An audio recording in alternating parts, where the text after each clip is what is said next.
Welcome everybody to the weekly game plan. We've got Trump, we've got Powell, and we're going to be talking about earnings trades. I'm going to be going over a trading recap. Then we're going to get right into Q&A. So we have a lot of different trade ideas. We have a lot of different earnings that we're going to be covering today.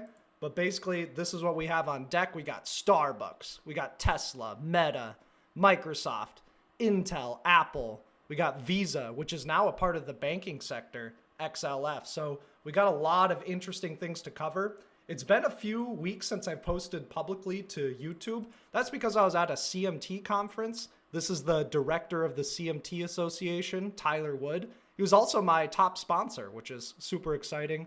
Really cool to meet all of those high-level individuals. Lots of them slinging a lot of cash around.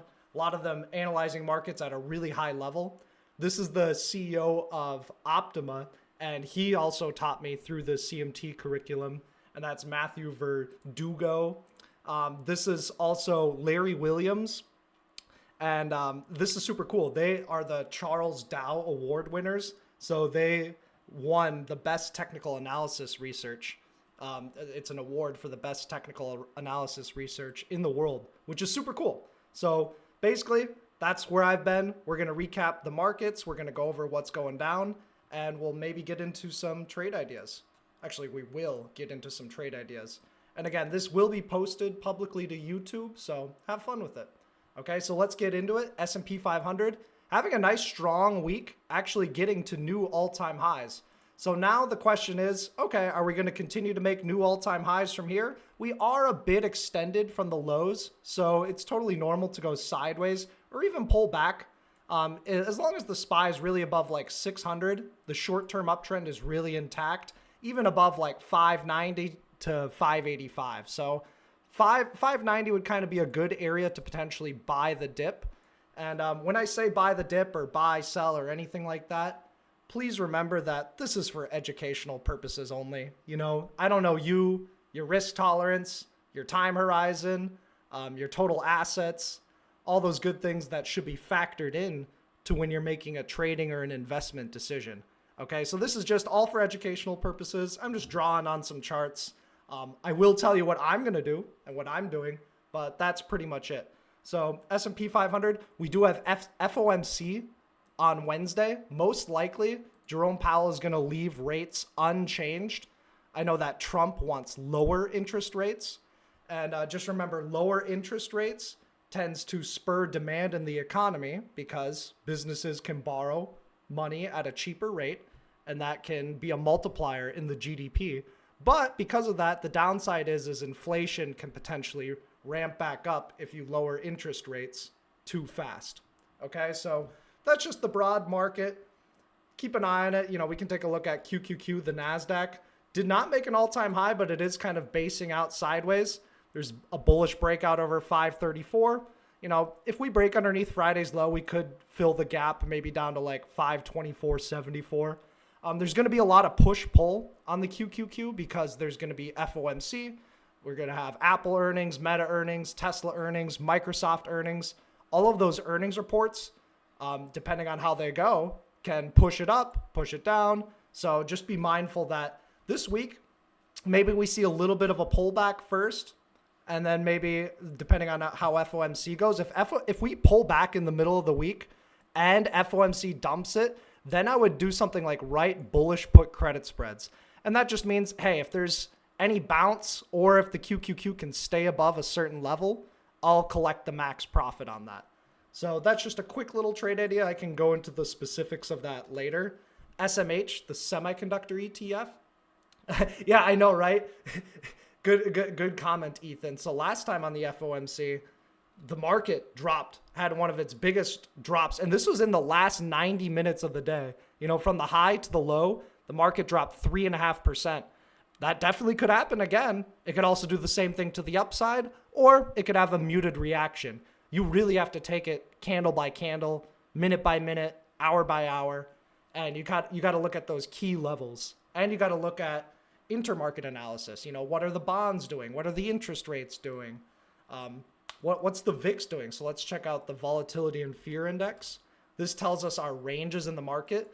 When the VIX is really, really low, our ranges are contracted and options are usually cheaper. So it's good to be buyers of options if you think that the VIX can start to expand. Mostly puts. So puts premiums are cheap if the VIX is low. And if you expect the VIX to break out, volatility and fear to break out, a put option can pay you a lot of money. Okay, but right now, VIX is just telling us, yep, we're in a general uptrend in the market. We're just kind of grinding higher. No huge red flags just yet. If we take a look at the IWM, the Russell 2000, it has been underperforming in the past few months and years. IWM, it's neutral / bullish if it can hold above 227.55. If not, maybe it comes down to test the gap not near like 220, 219.74. If the IWM's really holding underneath 217, that would be bearish for the overall market. Okay? But just touching on semiconductors, if semiconductors could maybe pull back 1 or 2% from here, I like selling cash secured puts on SOXL. The premiums aren't paying a lot right now, but if volatility can expand, then you can get more premium for selling those puts. Basically, you're just getting paid to agree to buy 100 shares of SOXL. So the capital requirements for one cash secured put, let's say you sell the 30 strike cash secured put, you'll need $3,000 cash in your trading account, but you'll get a guaranteed $50 bill. And if it closes underneath 30, you'll have to own 100 shares at 30. If it closes above 30, you'll get your $50 bill plus your $3,000 cash back on Saturday. Okay? So that's just the quick broad market analysis. If we take a look at some of the earnings, we can potentially, I don't condone trading over earnings. If I do trade over earnings, I'm going to take like a quarter position size. So let's say normally I'll risk $500 on a trade. Maybe I'll only risk like $100 to $150 per trade. I'm really treating it like a blackjack hand, nothing crazy. And I accept the risk fully up front. And I'm going to show you guys some defined risk option strategies that you can potentially take if you want to. Otherwise, you can just watch it or paper trade it, see how it goes. But when it comes to earnings, I actually do have a really good track record of trading earnings. I'm a much better earnings trader than I am at like futures trading or something like that. I'm a much better swing trader, though, than I am at obviously day trading, but even more so than earnings trades. But when we're looking at earnings, let's go over some of these trade ideas that I post over here. So the first one I want to talk about is Tesla. So TSLA. Tesla, having that big ass breakout from a while ago, we noted call options going long Tesla down here at like the 240 range. And since then, Tesla ran up 96%. Now what we have on Tesla is we have a pinching range. We have lower highs, but we also have higher lows. Okay, I'm going to clear the drawing set just so we can see this more clearly. Higher lows, lower highs. It's building energy going into the earnings report. What I'm going to actually do is I'm going to do what's called a put ratio. And this is an advanced option strategy. But once you get the hang of it or once you get used to it and once you understand the legs, it's a really high probability trade. So TSLL is a double levered Tesla long. What's nice about it is it's a much more attractive price than Tesla. This is only $27 a share. Well, Tesla's what, like $410 a share? So much, much cheaper, which makes it more lucrative for the wheel strategy. And what I'm actually looking to do on TSLL is sell a put ratio. And basically what this looks like is it's a put debit spread and two cash secured puts. Or it's a put debit spread and a cash secured put. Basically, this takes about $2,200 in buying power, but I get paid a bonus if it closes underneath 22. So what I'm going to do is I'm actually just going to quickly draw on the chart because it's easier to kind of visualize the risk profile. But 22 to 20, is it 25? Let me just double check my strikes real quick. So you can go to cancel or place order. Okay, 23.22. So down to 22, I'm going to make a good amount of money if Tesla closes at 22. I'll still make a good amount of money if it closes in this box. So this is like the money box. I'll make it green for money. If it closes above 23, guess what? I'll just get paid $23. That's it. That's all I'll get. I have to put up $2,200. Guess what? If it sells off underneath 22, I'll still get paid that big bonus, like a $100 bonus, $150 bonus, but I would be assigned the shares at 22. But guess what? I can always just sell 22 covered calls. So just to recap this is a little bit more advanced to start off a video, but it's such high probability in nature. So I make money if Tesla goes sideways, explodes higher, sideways to higher. That's where I make money. I make even more money. I'll draw 3 money signs if Tesla closes right at 22. That's the triple money sign. I'll still make some money if it closes down to 21. I'll put 2 money signs there. And then I'll show a minus money sign if it really comes underneath 20. So basically, the worst case scenario is if TSLL sells off, dumps, stays underneath 20, and then Tesla never recovers and TSLL never gets back to 20. That's the least likely scenario. Obviously, I have multiple chances to profit on that type of trade. Okay? So that is TSLL. Next up, I want to talk about Meta. So Meta earnings. Meta having a nice strong breakout, a kind of an ascending triangle breakout. You know, you got the higher lows, you got the flat top. You got a minor increase in volume on Friday, a nice closing all-time high for Meta. If you go based off of traditional fair value metrics, Meta's fair value is only $630 per share. So it is slightly overvalued, but they have such a monopoly on the social media business. Meta has so many users. They have so much money. People are buying things off of Meta ads. I think Meta is more likely to go bullish than bearish. And Meta, the expected move for this week, what the options market is pricing in, is plus or minus $49. To keep it simple, I'll just say it's $50. And so that's basically, Meta's not expected to go much higher than 700, but it's not likely to go much lower than 600. And given that I'm slightly bullish on Meta, again, anything can happen for the earnings report. You know, that's why you keep the risk in the call option spread or the call debit spread. But here's a cool one. You're risking, let's just, for simplicity's sake, say this is 1.0. Let's say I catch a good bid. I'm risking $100 to potentially turn it into $250. And that's if Meta closes above 652.50 on Friday. So all you need is $100 in your trading account. You do need a margin account, so you might need at least $2,000 in your brokerage account. But still, your risk is $100. That's if Meta can't get above 650. Maybe that is a bad earnings reaction, whatever it may be. But Meta, I might take that bullish call debit spread. Just one of them, again, smaller position size, as you know, these are really just a coin flip, but you kind of use earnings, technical analysis, fundamental analysis to maybe give you a slight edge, and including the options analysis, the implied volatility, the range that's expected for the stock. Okay, so that's Meta. Another one is Microsoft. So Microsoft might have a bullish reaction. I'm kind of neutral / slightly bullish on Microsoft. Microsoft, a good breakout. We took calls and shares, double levered Microsoft long shares at the break of 430. Take profits at 438. I could have held a little bit longer. But Microsoft, big breakout, comes back in, tests the bottom end of the range, snaps back up along with the rest of the market. Now we're kind of holding a little bit of a high base up here. Anything can happen. Obviously, Microsoft can sell, Microsoft can pump, Microsoft can go nowhere. But maybe something like a bullish weighted iron condor could be an idea. You know, do something like sell the 440 put and then buy the 437.50 put to protect. And then on the call side, maybe I don't think Microsoft goes much above 450 and 452.50. So look, this is really cool. This is a tight range. I'm literally risking $50 to make 200. So, but it's a tight range for Microsoft. The expected move is $18. But the thing is with iron condors, you usually get a high chance for profit. You know, last week was a really good week for selling iron condors for me.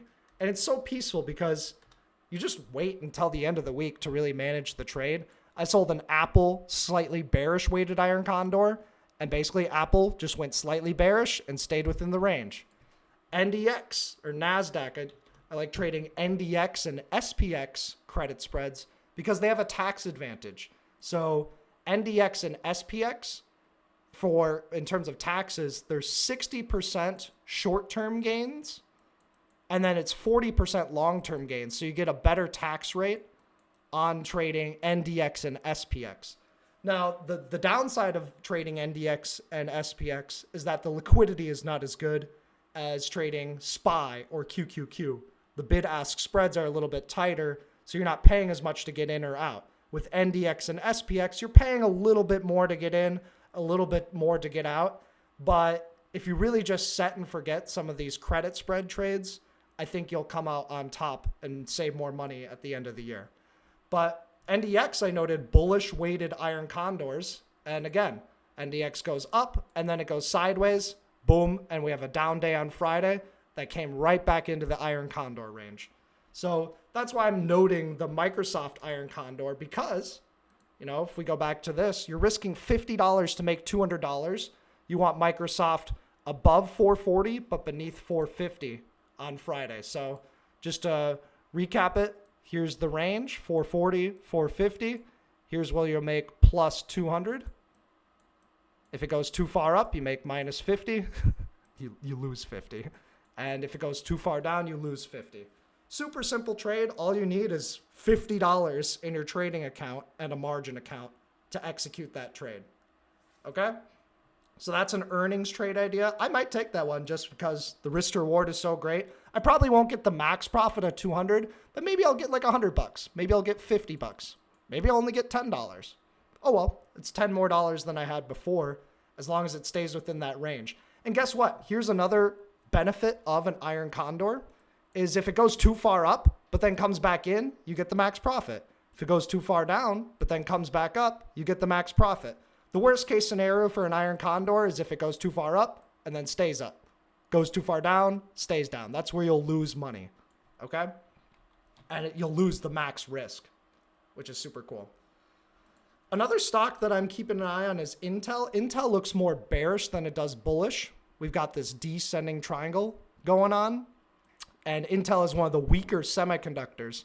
So a pairs trade idea, a pairs trade is where you execute at the same time, but you are using similar style markets. So a cash secured put on SOXL, maybe I'll get 50, 60 cents on that. And that's a neutral / bullish trade on SOXL. And then if I buy a put on Intel, that's a bearish trade. Like, oh my gosh, the option premiums are just absolutely dead, So I think buying a put on Intel, maybe just buying the 20 strike put. This is a bearish trade. You want Intel to sell well below 20, ideally beneath like 1950, so you can get a profit. But $2 is an expected move, and earnings are on January 30th. I think that expected move is way too small. Okay? Intel's fair value is $21 per share. So it is underneath fair value, but only by 17 cents. So just mark the fair value 21. If Intel gets super oversold, maybe it sells down to like 15 or 16, then maybe it could be worth wheeling. Okay? So that's another earnings trade idea. Intel bearish. Of course, it can go up. That's totally fine. And then you just accept the loss on buying that put. Okay, so Intel 20 put, bearish. Next up is Apple. So Apple, I'd just be neutral, maybe slightly bullish on Apple. We're kind of retesting this whole like cluster zone that we broke out from. So maybe Apple can maybe get up to 230, maybe 235. But Apple, I'd just be looking at another iron condor. I'm not going to construct the iron condor because I might wait on this for a bit. Because remember, there's going to be push-pull from FOMC, push-pull from earnings, push-pull from random tariff news. There's going to be push-pull from just global events, inflation events, the bond market. So I'm just going to be waiting on Apple. Starbucks reports earnings. Starbucks usually isn't a huge mover. Expected move is $6.48. You could probably go with an iron condor on Starbucks. Maybe saying it's not going to go much above like 105. I would skip the Starbucks idea. I would trade Starbucks after earnings, okay? After earnings. Another one is XOM. So the energy sector has been strong for the first quarter of 2024, but now it is starting to pull back. You know, when something goes straight up, it can pull back. XOM might be a little bit bearish going into earnings. I'm not married to that idea. The expected move is $3.24. So, you know, maybe if you wanted to, you could buy like a little put debit spread, risk $37, and your maximum profit is $63. So look, you buy the 108 put, sell the 107 put. The most you can lose is $37, but it can turn into $100 if XOM closes the week underneath 107. Super simple earnings idea trade. My favorite one, though, is that TSLL back ratio. Okay? TSLL back ratio. Yeah, and we'll get into your guys' questions in a bit. A few more trade ideas is going to be, one last one is MSTZ. So MSTZ is the 2x inverse of MSTR. Okay, so MSTR coming back into a little bit of supply up here. So maybe MSTR, my forecast is neutral / bearish, unless of course MSTR reclaims and gets back above 400. If we take a look at Bitcoin, I'm just waiting for the range to break. We haven't really broken out. Bitcoin does have a breakout really over the all-time high, but over IBIT 61.29. And so IBIT, I think you can wheel as long as you have a long enough time horizon. That means own 100 shares, sell cover calls at or above your entry. Okay? And you can roll those out and get a ton of premium. So even if there is going to be a big drawdown on Bitcoin, you can just keep rolling it out. As long as Bitcoin doesn't go to zero and it does eventually, you know, become what everybody says it's going to become, you'll make a good profit on that type of a trade. Okay? Obviously, the risks are if Bitcoin does not become like the reserve currency and Bitcoin drops a lot, and then you lose your investment. But that's what happens in the market. You can't have unlimited upside with no risk. There's always a teeter-totter. And it's our job as traders to find the best moves, the best highest probability moves with good risk to reward ratios. And that just comes from experience, knowing your best strategies that make you the most money, and many other factors. But going back to MSTZ, I think you can wheel this. I think this can be a good Bitcoin hedge. Look at the premiums on this. For February 21st, you can go ahead and sell a 14 strike cash secured put. So what does this look like? Well, you're literally only putting up $1,400 in buying power. That's the amount that it takes to put on collateral for this trade. Now you're agreeing, you have the obligation, you have the commitment to buy 100 shares at 14. So that's why it's $1,400 cash is needed for this trade. But guess what? You'll get $205 guaranteed if you make that commitment. $205 guaranteed dollars. That makes your break even just underneath 12. So sure, the stock can drop 20% and you'll break even. So that's something to consider. That'd be MSTR going up 10% and you'd break even. But of course, if MSTR sells off and MSTZ goes up, you just collect that max profit. Simple, quick little $200 bill in a month. That's pretty good, you know, considering the capital that you put up. And if you ever want to find the percentage gain based off the capital that you put on, you can go to customize on the option chain on Thinkorswim, customize column sets, and you type in return on risk.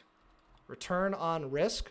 And what's cool about that is it tells you how much you're going to make. So look, you'll make 18% guaranteed return if you commit to buy 100 shares at 14 by February 21st. Okay? 18%. You get 14% if you commit to buy the 13 strike cash secured put. That's pretty good. Even the 12, the 10, you'll get 10% return in a month if you agreed to buy 100 shares at 11, and you'll have a hedge to Bitcoin. So let's say you have other Bitcoin longs. Maybe you're long on IBIT. Maybe you're wheeling BITX. Maybe you're wheeling Mara. Maybe you're wheeling Riot. Maybe you're wheeling Hut. Maybe you're wheeling Hive. All these Bitcoin miners and Bitcoin stocks, that MSTZ can be a good hedge because of the implied volatility is so high. Okay. Now I just briefly wanted to go over some of the trades that I've taken in the last week or two. It's been a really, really good trading month for, 2025. This is my best month ever in 2025 because everything just keeps stacking together. That's what's cool about trading. I've been trading for 9 years now, and things that you've learned in year 1, 2, and 3 start to compound in year 4, 5, and 6, and then it starts to get exponential in year 7, 8, and 9. And so that's what's so cool about trading, is that it really is a high income skill, and once you get it down, the money starts rolling in really well. So let's recap some of these trades that we took last week. ET, Energy Transfer, sold the 20.50 strike cash secured put. I only got about 0.07 in premium. That's okay. I put my cash at that spot to agree to buy. It just went sideways to slightly higher. Boom. I get that guaranteed cash. Plus I get $2,050 back per put sold. So ET, if this could sell off a little bit more, I'd like to sell the 20.50 strike cash secured puts, maybe even the 20 strike cash secured puts. ET has been a good stock the past 2 years. We made multiple YouTube videos about it. Me and Brandon Carter made a leap call option video, and we said that ET was good for leap call options right there. And since then, this boring ass dividend stock that pays 8% a year ran up 30%. That's exactly what you're looking for when you buy a leap call option. Yeah, very, very strong uptrend. If it can retest some of these areas, I like ET long for dollar cost averaging. I think the stock can get up to $23 per share longer term, but I'd like to see it sell off a little bit first. ET does have earnings on February 11th. ET would be a little bit more bearish if it's coming all the way back underneath 17. So your risk is, 18%. But remember, if you hold it for a year, you're going to get a guaranteed 8% dividend yield, which is a really high yield. And it's a peaceful way to get returns in the stock market, a peaceful way to live life. All right. So that was ET. Last week, I mentioned SMR on the Victory Talk podcast. SMR is down at 23 when I was on the Victory Talk podcast. And since then, SMR went up 27%. I did the put ratio, so I didn't go aggressive on SMR, but I did a very high probability trade that made me and Victory Trades members a lot of money. Moving forward on SMR, I'd like to see this dig back into 24, and then I'd consider longs or cash secured puts or the wheel on SMR. And that ties in with the uranium ETF. We noted that this is a double bottom setup.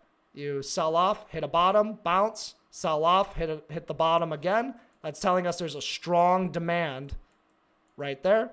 Just a simple little double bottom setup. Nothing crazy. I'm not performing advanced technical analysis with that, but just something to consider. Another one last week, another winner was GAMB. And I am still long, half a percent size on GAMB. Gambling.com, they got a price upgrade by, who was it? I'm just curious. Jefferies gave them a price target of $20 a share. So that's cool. And this is a nice tight flag, starting to exit the flag. The volume's not the best, so this might just go sideways for a bit. But, I just got 100 shares, sold the 15 strike covered call. As you can see, the covered call, pretty much the same price, but the 100 shares are appreciating. So I'm getting paid to take profits at 15. Okay?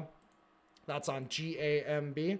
Next up is FSLR. Last week we had a nice win on puts, put debit spreads, bear call credit spreads on FSLR. So since Trump has been elected, the solar sector, TAN, has been really, really weak.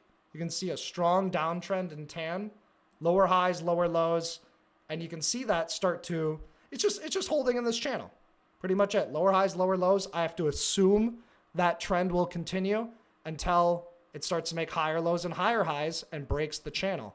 And so knowing that the overall sector is weak, now I can drill down and find some individual stocks within that sector that are also weak.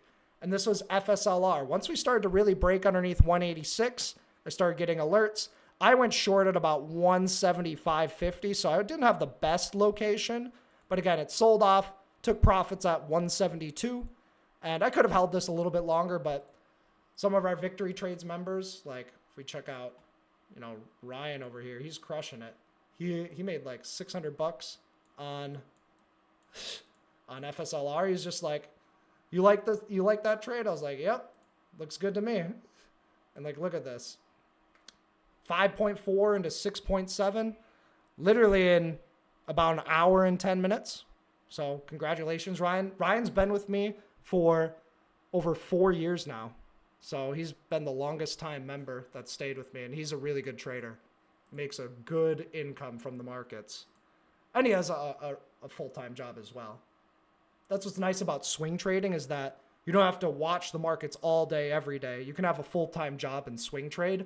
If you're a day trader, you do need to kind of make that your full-time gig. You need to watch the market and be good at it too.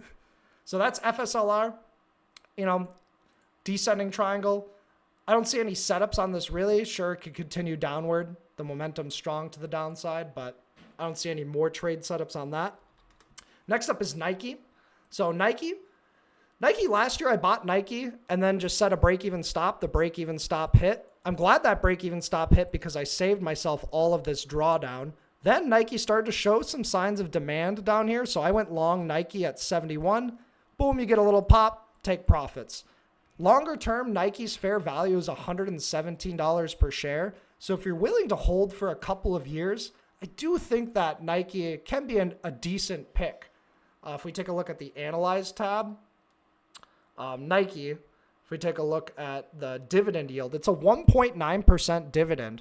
So you get 1.9% return on your cash if you hold it for at least a year. And, that's a solid yield for a blue chip stock that's beneath fair value. My biggest gripe with Nike is that it's just in a downtrend. Trends I have to assume this trend will continue until it changes. But the thing is, if you wait too long for the trend to reverse, then you sacrifice profits because you could have just bought it down here, sold it up there.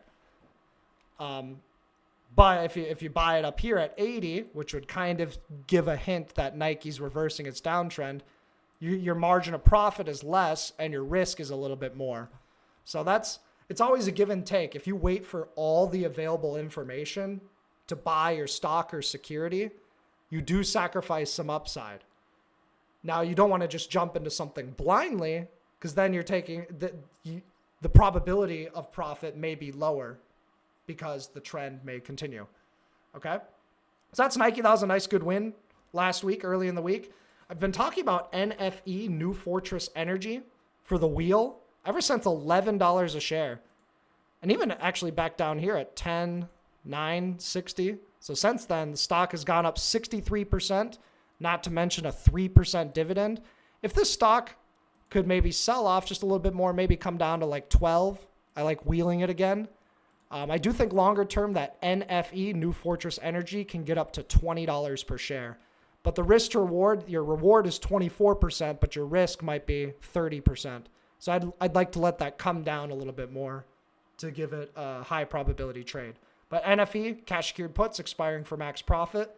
And that was a good max profit. That was a lot. The premium was really high on those cash secured puts. Sound sold cash secured puts at $13.50. Those expired for max profit. I would have been better off going long and getting a 27% gain. Something to note for the future, but that's the drawback of cash secured puts. You don't have explosive wins, but you'll have steady income and a good probability of that income. But you won't get those explosive gains. So once in a while, I think a good strategy could be, I like to call it like the pin, but maybe you sell -1 a put, sell a put, and then you like maybe +1 a call. The cash secured put finances a call, and if it explodes up, you make a ton of money on the call, and you get the max profit on the put. If it sells off, you get assigned on the put, you'll lose on the call, but you can always just wheel your way back to profit if the stock doesn't go to zero. So you got to do these on stocks that are uptrending, not going to go to zero, and that you don't mind holding for a period of time if the worst case scenario happens. Okay? Riot was a good wheel for a while. Got called away at 12. I like Riot for the wheel, but especially if I have MSTZ. So Riot, that's a Bitcoin miner. I like Mara too. I like Hive. Hut is all right. I like BITX for short-term trades, and I like IBIT for longer-term trades on Bitcoin. Okay. Next up is Twilio. Twilio, look at that fat-ass gap up. They announced a buyback program. Twilio on Friday, up 20%. But basically for Twilio, I went long at about 113, took profits at 117. Nice little 3 to 4% gain. So that was a super simple trade alert. You guys can get all of these trade alerts if you join Victory Trades. So that's pretty cool. Twilio, nice, good win. And I did that during the CMT conference. I just got the little spike. I was like, oh, I'm going to take this off. So long right here, take profits at the highs the very next day. And remember, if you can get a good gain quickly, that's really good because you can take profits and then you're back in cash. You have less risk in the market. And then also if you annualize that return, it's really high. Obviously, sometimes in a lot of scenarios, you can hold for bigger gains. But if you can take some quick profits, think about that as how much you made per day because that can compound faster. Now, it's tougher to trade shorter term and it's easier to trade longer term because you can collect those dividends, those interest payments. You can get more cash flow from the wheel. But that was a cool trade. TSM, Taiwan Semiconductor, this has been making my year. This has been amazing. So noted that this is a good accumulation zone for TSM down here at like 185 to 200, even up to 208. And boom, we get the breakout, take profits into the breakout, come back into the former breakout area, buy again, take profits into the breakout, pull back, come back in, take profits into the breakout. I still have some TSM. So I've got this. I got a bunch of spreads. Bullish put credit spread, 205 by 200. And these current positions are up $337. February 28th, sold the 205 put, bought the 200 put. Basically, I'm saying I think TSM is going to stay above 205 by these expiration dates. If not, I'll take the max loss. If yes, I'll take the max profit. April 17th, call debit spread. That's a little bit more aggressive because I need TSM above 250 by April. June, got this in the money debit spread, almost fully in the money. And again, I just want TSM above 230. And what's cool about these trades is each of these only costs like $200. $200. This one cost me $300 in buying power. So that's what's super nice. Another one that I have is this TSM Butterfly, where I'm risking $144, minus 144. That's the most I can lose. I think it's minus 145, but that can turn into $2,000. So the most I can lose is $145. The most I can make is 2,000 minus 145, but we'll say 2,000. And that's if TSM can get to 260 by September. Okay. So it's important to understand that you can do these option strategies if you can get the prices right by a certain time frame. Okay.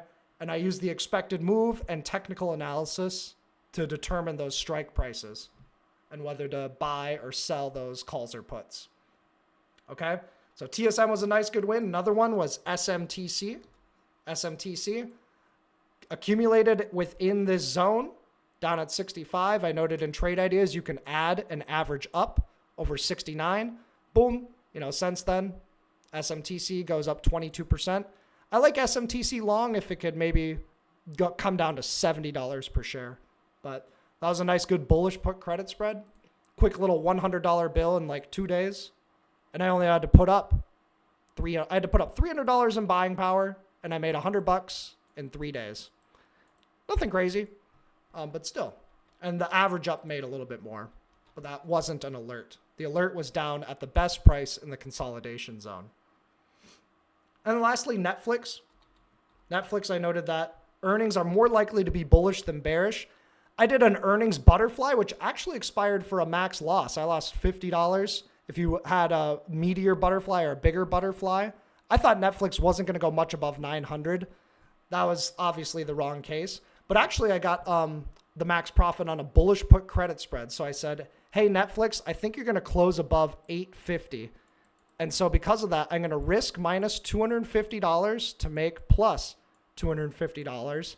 Obviously, Netflix ran up like 14% after earnings, so I just got the plus 250. So net, I made $200 on Netflix earnings. But again, my risk was only 250 plus the 50 on the butterfly. So my risk was $300, but I had a higher probability of making some sort of profit. So understanding risk to reward and then probability gets you your expected value in trading. And as long as you have a good expected value over a long enough period of time, you can do really, really well. Okay? So those are the main things I wanted to cover. I've got some more trade ideas that I'm going to post for Victory Trades members, but post your guys' stocks now. This is a good time to ask me questions.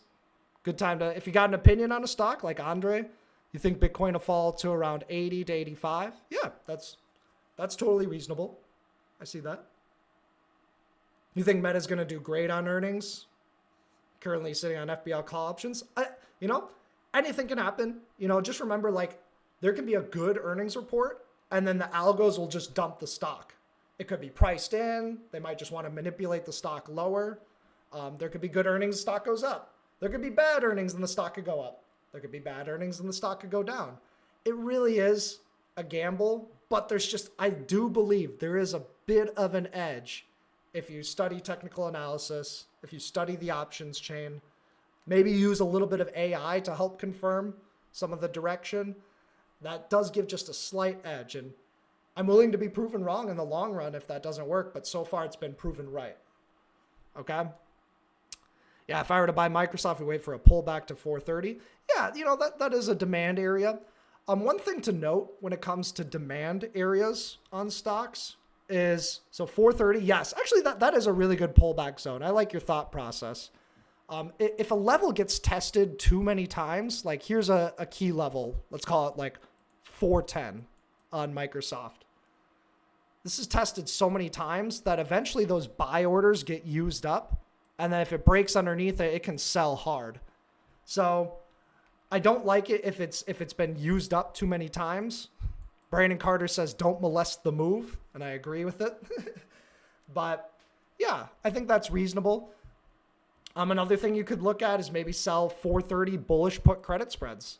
Sell the 430, buy the 427.50. Now this is not ideal. You're risking $200. That's your risk. And you can only make $50. But there's a much higher probability that you're going to make the $50 than lose the $200. Okay. Good idea, though. Mm-hmm. Yeah, can I review NVIDIA? I'd love to review NVIDIA. So NVIDIA, I noted that it's bullish as long as it's above 130 and 135. We're still above 130 and 135. NVIDIA had this big false breakout over the all-time highs. It broke above all-time highs by like $1 and then dumped. That is bearish, and that is a key level to watch. On Friday, we do have a bearish engulfing candle. It engulfed Thursday and Wednesday's range. Generally, whenever you see a bearish engulfing, you do see more downside. However, if you start to climb back up the bearish engulfing and break the high of it, that would be bullish. I don't have too strong of an opinion on NVIDIA. I'm probably just neutral this week. It could maybe sell off early in the week, then rebound. I don't have too much to say. NVIDIA's been sideways for a long time. Watch this big range, and then once it breaks, then you can probably see a bigger trend once that range finally breaks. Because all of these positions that were accumulated will have to give up to the other side on the tug of war. So that's NVIDIA. I prefer to take trades and investments on SOXL. I also like, dollar cost averaging into SMH just a little bit, like $10 to $50 a week. Nothing crazy. I also do that with VU. I also do that with BITO. And that's been working out well. There will be periods where sometimes that won't work out well, but that's fine. I still have the equity. And that's what's so cool about investing, you guys, is if you're buying and investing in shares, equity of a company, it's very unlikely it's going to go to zero. And even if it does, if you have a diversified portfolio, you've got other things to draw upon. And even if your investments don't do well, most of the time people will spend the money if it's just in their bank account. And that's why it's tough for people that spend too much to build wealth, because they're just not making investing automatic and easy. Because even if you don't invest well, you're still like building up a savings account. And that's not even to mention the dividends, not to mention technical analysis, fundamental analysis. You guys, you name it, you know? Any other questions, you guys? Post them now. You think the new Starbucks CEO is going to do good? Yeah, wasn't he the Chipotle CEO? And the day they announced that he was going to be the CEO of a Starbucks, Starbucks pumps up. Dude probably felt like shit afterwards, the prior CEO of Starbucks. Maybe, I don't know. But that was a big gap up. And then it digested sideways, went slightly higher for a little bit. A violent sell-off into a V shape, a bull flag, pop, a mini bull flag. Is that going to pop? Yeah. I would say another way to potentially play Starbucks earnings would just be maybe do something like sell the 93 put, buy the 92 put. You're only going to get $10 and you're risking $90 to make only 10. But there's a 90% chance that you'll make the $10. So $1 wide credit spreads are easy to calculate the probability of profit and the risk to reward. If I collected 20 cents, then there's an 80% chance I'd make $20. There's a 20% chance I'd lose $80. So yeah. Yeah. You can always paper trade it too. Like, just watch how it reacts. The only earnings trades I'll probably take is I'm probably going to take that TSLL back ratio trade like right away tomorrow. And then I might do a Meta call debit spread. And I might do the Microsoft Iron Condor bullish weighted. And if I lose on all three, so be it. Most likely I'll probably win on 2 of them, lose on 1 of them. I could win on all 3 of them. But literally, it's the total risk of all of the earnings trades I'm going to take is less than that of a 0.5% size trade that I'd normally take just from a normal market event. Okay? A lot of interesting developments happening, you guys. A lot of fun stuff going on. I'll keep you guys updated. Much respect to all you guys watching. This will be posted to YouTube. If you're watching on YouTube, comment below. Say what's up. Say hi, Greg. Tell me what you're watching this week. Tell me your thoughts on any of the stocks that I analyzed today. And with that being said, let's get ready for this trading week. If you want to join Victory Trades, watch me trade live, get my trade alerts, stuff like that, click the link in the description. Otherwise, I'll see you guys next time. Peace.